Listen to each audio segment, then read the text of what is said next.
Salam dostlar, heç fikirləşmisiniz ki, o sadə, adi bir stəkan südün içində əslində nə boyda bir dünya gizlənir? Məsələn, pendir, kərə yağı, qatıq. Bugün biz sizinlə bu sadə mayenin necə belə heyrətamiz bir kulinariya kainatına çevrildiyini kəşf edəcəyik. Çox maraqlı olacaq. Bəli, əsl sual da elə budur. Necə olur ki, eyni mayədən həm bərk pendir, həm axıcı qatıq, həm də yumuşaq kərəyağ alınır? Yəni, bu qədər fərqli dad, fərqli tekstura. Gəlin bu möhtəşəm çevrilmənin pərdə arxasına baxaq, görək orada hansı elmi sirlər və hekayələr gizlənir. Baxın, hər şey məhz bu stəkandakı südlə başlayır. Tamamilə sadə, düzdür? Amma səyahətimizin sonunda bizi gözləyən mənzərə budur. Zəngin, rəngarəng bir pendir lövhəsi. Necə? Gəlin addım-addım irəliləyək və bu möcüzənin şahidi olaq. Deməli, işə təməldən başlayırıq. Süd bizim boş kətanımızdır. Yəni, rəsm çəkəcəyimiz ağ səhifə. Onun içində nə var? Əsasən su, yağ və zülallar. Bütün sehirdə elə bu üç komponentin nisbəti ilə oynamaqdan başlayır. Bu nisbəti dəyişən kimi tamamilə yeni məhsullar yaratmağa başlayırıq.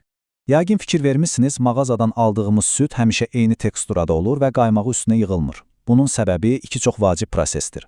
Pasteurizasiya, yəni qızdırma prosesi südü zərərli bakteriyalardan təmizləyir, içməli və təhlükəsiz edir. Homogenizasiya isə o nənələrimizin vaxtındakı kimi qaymağın üstə yığılmasının qarşısını alır, yağı südün içində bərabər paylayır və salam. Məhz bu iki proses sayəsində əlimizdə işləmək üçün sabit, etibarlı bir təməl olur. Yaxşı, təməli hazırladıq. İndi gəlin ilk çevrilməyə başlayaq. Ən sadə, amma ən ləzzətli çevrilmələrdən biri maye süddən bərk məhsullar almaq. Necə? Sadəcə yağla oynayaraq. Gəlin görək, südün yağını ayıranda nə baş verir? Qaymağı çırpanda o necə belə həcmli yüngül olur? Sir yağdadır. Qaymağın tərkibindəki yağ faizi ən az 30-40% olmalıdır. Niyə? Çünki çırpma zamanı biz əslində içinə hava vururuq. Yağ molekulları da bu hava qabarcıqlarının ətrafında möhkəm bir şəbəkə qurur, onları içəridə həbs edir. Yağ az olsa o şəbəkə qurulmur, hava da çıxıb gedir. Bütün sehir bu qədər sadədir. Amma bu prosesdə diqqətli olmaq lazımdır. Çünki hər şey saniyələr içində baş verir. Baxın, əvvəlcə qaymaq sadəcə qatılaşır. Biraz da çalırsınız, mikseri qaldıranda ucu aşağı əyilən yumşaq zirvələr görürsünüz. Bu məsələn desertlərə qatmaq üçün idealdır. Davam edirik və, bəli, mikseri qaldıranda ucu dimdik qalan bərk zirvələr. Mükəmməl nöqtə budur. Amma burada dayanın. Çox ciddi deyirəm, dayanın. Çünki bir neçə saniyədə artıq çalsanız, artıq o qaymaq deyil, kərə yağına çevrilməyə başlayacaq. Yaxşı, bəs bütün kərə yağları eynidirmi? Əlbəttə yox. Məsələn, Amerika və Avropa yağları arasında ciddi fərq var. Amerika yağı adətən təzə, şirin qaymaqdan hazırlanır və yağlılığı təxminən 80% olur. Dadı da daha neytral, daha mülayimdir. Avropa yağı isə o bir başqa aləmdir. Adətən biraz turşudulmuş, yəni kulturalaşdırılmış qaymaqdan hazırlanır və yağlılığı daha yüksək, 82% və daha çox olur.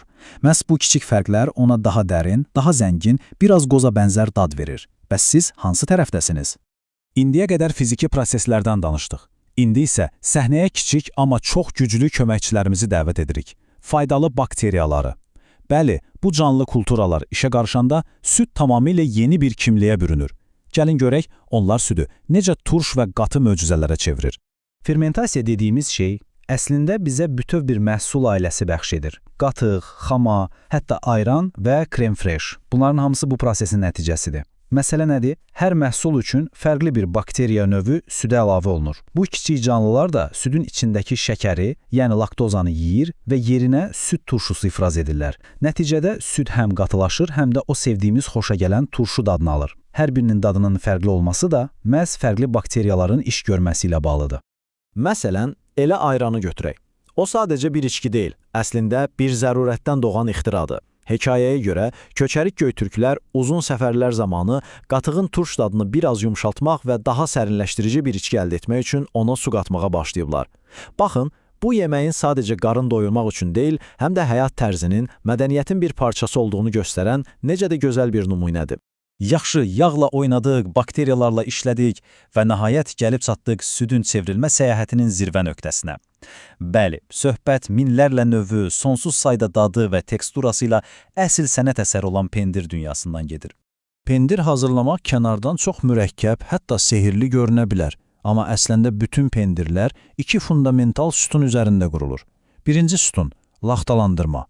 Yəni, südün zülallarını bərk kəsmiklərə və maye zərdaba ayırmaq. İkinci sütun isə yetişdirmə. Yəni, o əldə etdiyimiz kəsmikləri duzlayıb, sıxıb, zamanın və səbrin öhdəsinə buraxmaq. Bütün o fərqli dadlar məhz bu ikinci mərhələdə yaranır.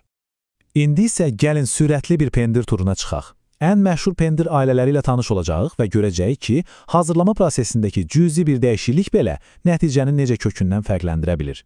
Və ilk dayanacağımız pendir dünyasının ən sadə, ən təzə üzvləridir. Bunlar o laxtalandırma prosesindən sonra demək olar ki, heç bir yetişdirmə mərhələsindən keçməyən pendirlərdir. Yəni bu pendirlər gözləmək nədir bilmirlər. Hazırlanan kimi süfrəyə gəlirlər. Ona görə də dadları təmiz, südlü, tərabətli və mülayim olur. Hər gün yediyimiz bir çox pendir əslində bu qrupa aiddir. Məsələn, pizzanın üstündə əriyən mozzarella, Yunan salatının tacı feta və ya səhər yediyimiz adi krem pendir. İndi isə biraz səbir əlavə edirik oyuna. Növbəti kateqoriyamız qısa müddətə yetişdirilən, amma nəticədə inanılmaz bir tekstura əldə edən pendirlərdir. Söhbət içərisi kremli, bəzən hətta axıcı olan o zərif pendirlərdən gedir. Bəs bu necə baş verir? Bu pendirlərin sirri onların çöldən içəriyə doğru yetişməsidir. Kənarına xüsusi, yeyilə bilən bir kif, məsələn penisilin növü əlavə edilir.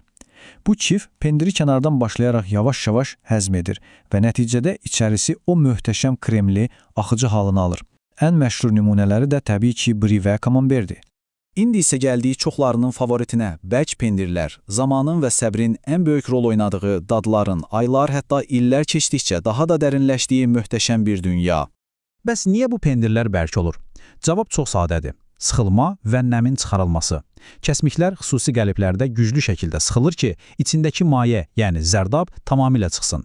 Sonra da uzun bir gözləmə prosesi başlayır. Məhz bu proses onlara o zəngin, qoza bənzər dadları verir.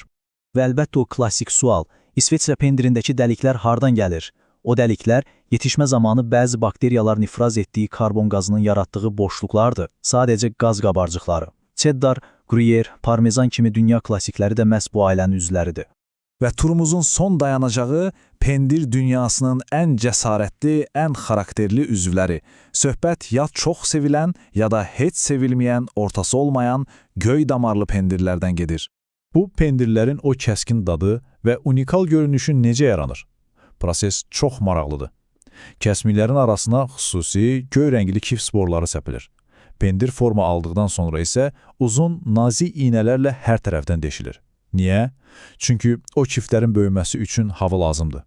Məhz o iynə dəliklərindən daxil olan hava, göy damarların bütün pendirin içində şaxələnərək böyüməsinə və o təkrar olunmaz, kəskin dadı yaratmasına səbəb olur. Və beləcə səyahətimizin sonuna gəldik. Sadə bir stəkan süddən başladıq, yağla, bakteriyalarla, zamanla oynayaraq necə də zəngin və rəngarəng bir dünyaya səyahət etdik.